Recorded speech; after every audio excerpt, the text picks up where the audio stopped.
going to be departures and some new arrivals this summer, Zach.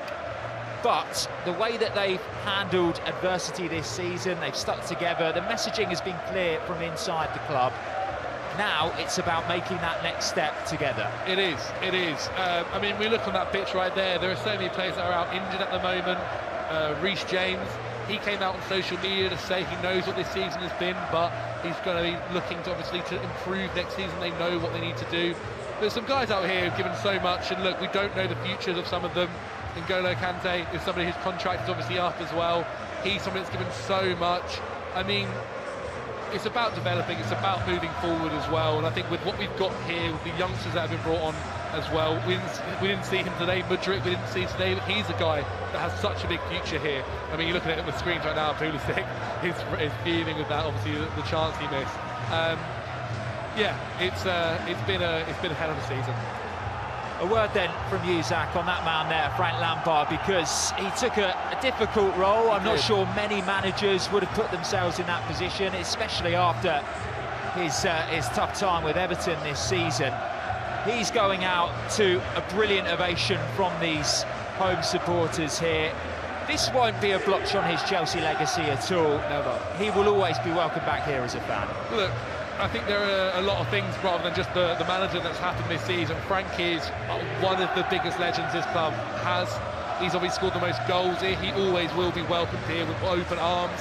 And it wasn't an easy position. It wasn't an easy position. Chelsea could have easily spent the rest of this season just with somebody else in charge, having obviously Bruno was in charge of that one game. And Frank took it upon himself. He said yes to the job, and not an easy job at that as well, knowing as well at the end probably wouldn't see him being here for next season. And it's nice, I think there's a connection there. That's a role I think that Chelsea have with him that not many clubs have with ex-players and managers. And people can't forget what he did when he was first in charge here, where he came in again at a time where it wasn't easy. There was the transfer ban, and then he brought through the likes of Hakim Ziyech, he brought through the likes of Reece James, Mason Mount. He's done so much for us. And yeah, he's always going to be a legend here. He'll always be welcome here in open arms. Of course, our thoughts will go to the future. They'll go to the summer and the speculation that's going to follow. I'm sure in the coming weeks there will be an official announcement as to who's going to take over. Whoever that is, and to put yourself in a difficult position, it's going to be a tough question for you this one, Zach, so apologies in advance. But what have you seen today that for you as an incoming manager would be a source of encouragement? Enzo, if you're a manager right now, knowing you're going to come into this club and looking at someone like Enzo Fernandez and those kind of performances, and he's only going to get better and better, that's really, really exciting. Midfield in football is arguably the hardest position, and when you've got somebody as world-class as he is, it's going to be really, really interesting. I think Madueke is a guy who, on that right flank, causes so many issues, creates so many things. You just have to look at the squad right now walking around. I've mentioned his name several times, Reece James, Ben Chilwell's another one. There is a solid foundation here. It is really, really exciting, I think. And when you do see the players who are in the squad, you know, we saw N'Golo Kanté there as well. It does remind you of the number of injuries that this squad have had this season, and you know, the bad luck, and having to club together and find a solution, whether it's players playing it in positions that they may be unfamiliar with. Lewis Hall, Ruben Loftus-Cheek has done a number of roles this campaign as well. Everyone back, fits, and perhaps a trimmed-down squad. It's going to have to be. No European football next season, so just the 3 competitions. It's interesting to see exactly how they'll line up and how that looks next season with everyone fit and ready to go again. Yeah, only time will tell.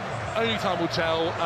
And look, a fully fit Chelsea side is really, really impressive. When you have a fully fit N'Golo Kanté, you've got one of the best midfielders in the world.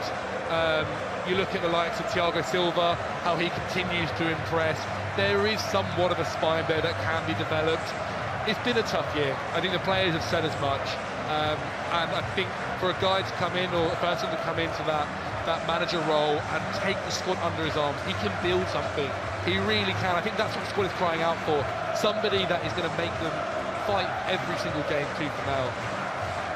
It's traditionally that time of the season where a number of players make their farewells to the club. We don't know who they're going to be, but what is really, really nice to see is that every single player who's going round is being serenaded, is being saluted by the Chelsea fans, who have all stayed behind in their numbers to applaud them off the pitch. Ruben Loftus-Cheek, the latest one to have his name chanted as he taps the badge on his chest and his heart as well. He loves this club. I've seen a number of different players as well. Conor Gallagher down there topless as well, having given away his shirt. The connection between the team and the players is still very strong, isn't it? And it always will be. I think that's what Chelsea fans are exceptional at. There are moments where Champions League nights, I remember I sat up here when we played Real Madrid, and honestly, with all the things that have gone on this season, you would have thought we were top of the league. It's so exceptional. There is a special bond here. And then when you're a Cobham graduate, when you mention someone like Ruben Loftus-Cheek, Reece James, Mason Mount, previously Tammy Abraham, there is such a special connection you have with this side and with the guys that come here. Even here, Azpilicueta, somebody that has been here for over a decade, won it all, been through everything for the club. He's done Anthony, so much for us. you couldn't finish this wonderful season with a win, but tell me about the result. With their whole careers. I was about to ask about Azpilicueta, the last player to leave the pitch. He's still down there at the moment, signing autographs, posing for pictures. What a servant he's been. This season becoming 6th in the all-time appearance makers. This is his 508th appearance today since joining from Marseille way back in 2012.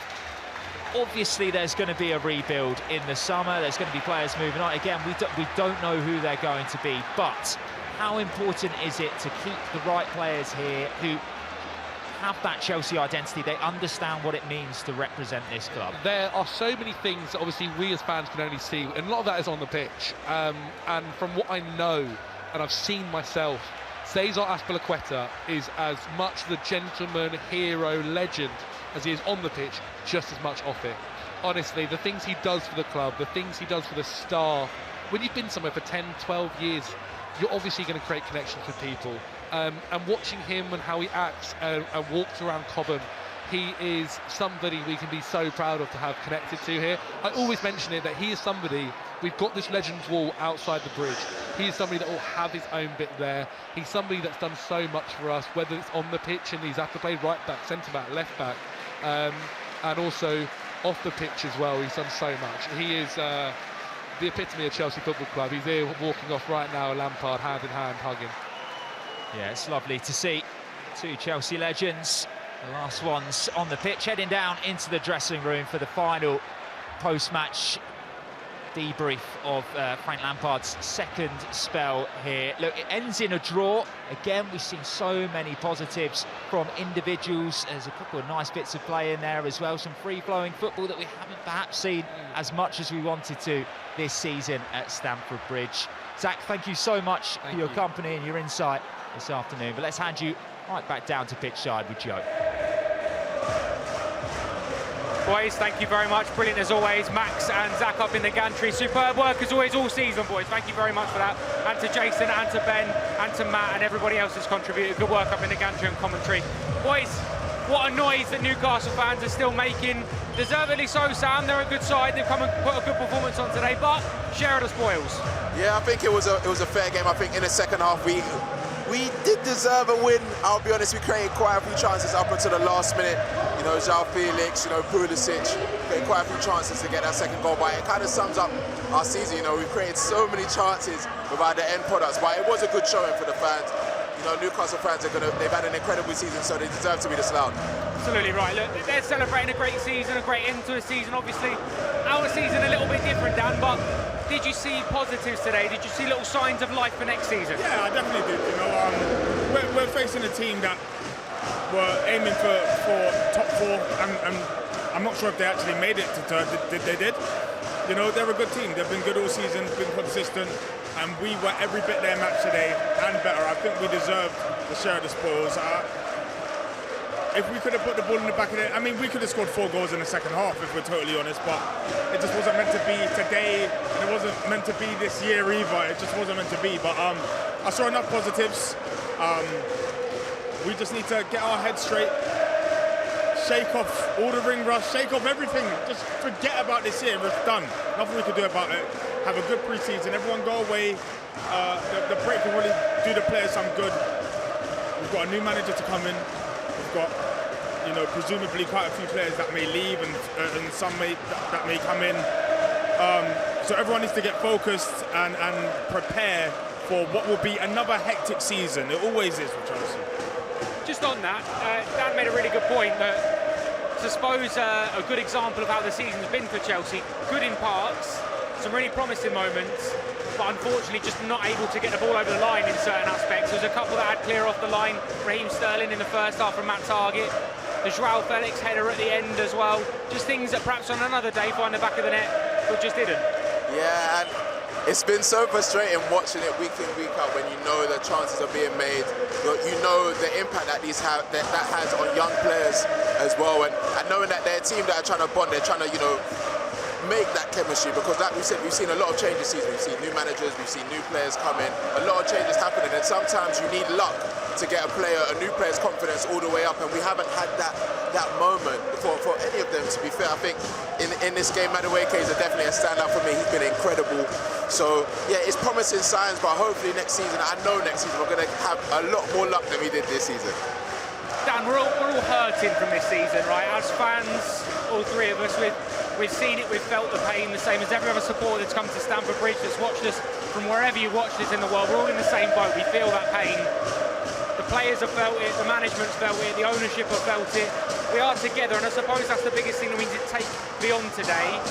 We are together, and it'll be a slow process, but we've got to get back to where we were, and that'll happen because we're Chelsea Football Club, and that's what we do. That's it. Everyone has to pull together now, you know, from upstairs, in the dressing room, the fans.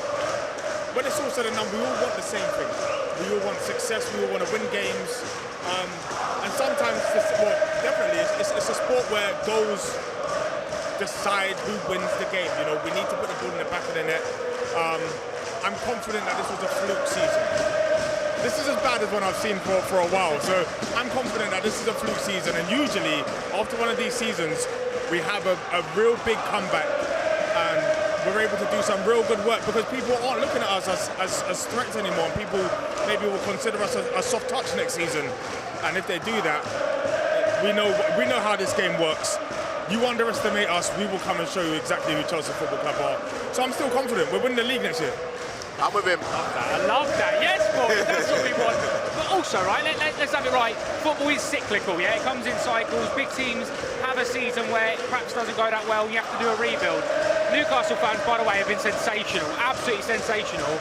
But what we do have to say is they've not played Champions League football for 20 odd years. They've not got a massive squad. The demands on a team to play Champions League and to replicate is absolutely huge, isn't it? So we'll come back to that. Let's do trivia first, though, right? Because I want to come to you in a second. But first, we need to get our trivia question from a little bit earlier on, and I need someone to step up. Boys, what are you saying? We have relegated two teams on a final day in a Premier League season. Name them. I'll go Watford. Watford, okay. And Middlesbrough. Middlesbrough. Does it mean we've relegated them, or our result has relegated them? I think we played them and relegated them, I think that's the purpose of the question. I'm going to go Watford because they've been up and down a few times. Nice. And I say Middlesbrough because it looked like there was a red kit in that picture. And that might have been a clue. I'm not sure. That's Watford in there. That's Watford in there. Okay, all right. And I'll go Middlesbrough and Norwich. Those teams that always flow. Just keep naming every team in the championship, Sam. Just keep going. All right, let's have a little look at who we got then. What was the answer? Sheffield United and Bolton, 94 and 98. Okay, yeah, fair. We were miles off. Yeah. I was born. That's when I was born. Never going to get that. All right, boys. One word to sum up today, and then one word to sum up the season, Sam. Today, optimism. I feel like the actual game was decent from Chelsea. The season, roller coaster. Nice, Dan. Optimism. Where have I heard that before? And pessimism. Boys, thank you so much for your work all season long. You've been absolutely sensational, as has everybody that's been involved in the show today. To Liv, to Zach, to Kwaku, to Leonie, to everybody that's been a part of it, Elizabeth, everyone that's contributed, everyone that's watched, to Liam and all the boys that are behind the camera, everyone that's worked in the gallery, thank you so much for being a part of it. It's not been the season we wanted, but we're Chelsea Football Club. We'll come again. Thank you so much for watching. Enjoy your summer, and we'll see you next season.